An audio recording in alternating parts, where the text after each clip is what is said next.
Cosmología. El problema de la naturaleza. Los primeros filósofos griegos estudiaron la naturaleza tratando de establecer el origen y la forma de la naturaleza y el cosmos. Sus conclusiones sirvieron de base a las teorías científicas desarrolladas en nuestro tiempo. Esta investigación dio paso después a la pregunta por el ser y la naturaleza del hombre, llevando al interés de la filosofía hacia la búsqueda de una verdad que diera razón de todo lo que existe. Este giro se dio con la obra de Sócrates, Platón y Aristóteles, quienes determinaron los problemas filosóficos tal y como hoy los comprendemos. La naturaleza para los griegos. El concepto que hoy tenemos de la naturaleza no es el mismo que tenían los filósofos griegos. Ellos entendían la naturaleza como una sustancia permanente y primordial que se mantiene a través de los cambios que sufren los seres naturales. A esa sustancia o naturaleza la llamaban physis. El arjé.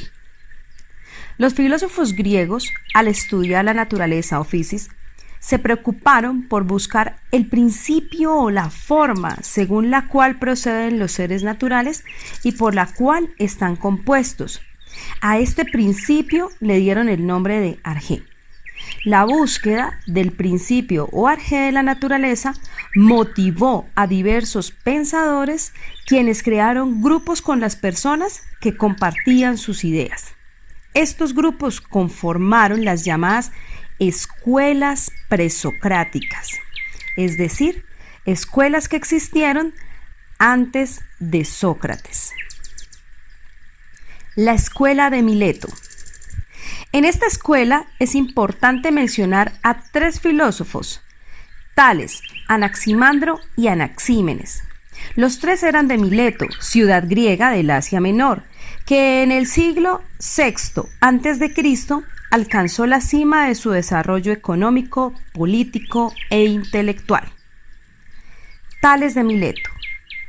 El pensador que según la tradición dio comienzo a la filosofía griega fue maestro de Anaxímenes y Anaximandro.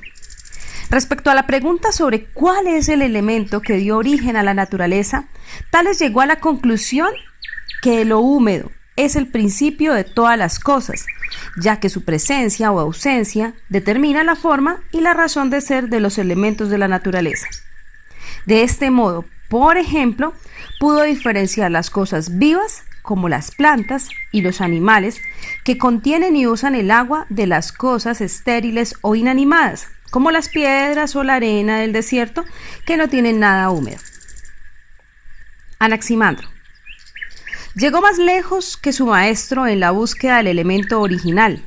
No estuvo de acuerdo con que lo húmedo fuera el elemento que dio origen a la naturaleza.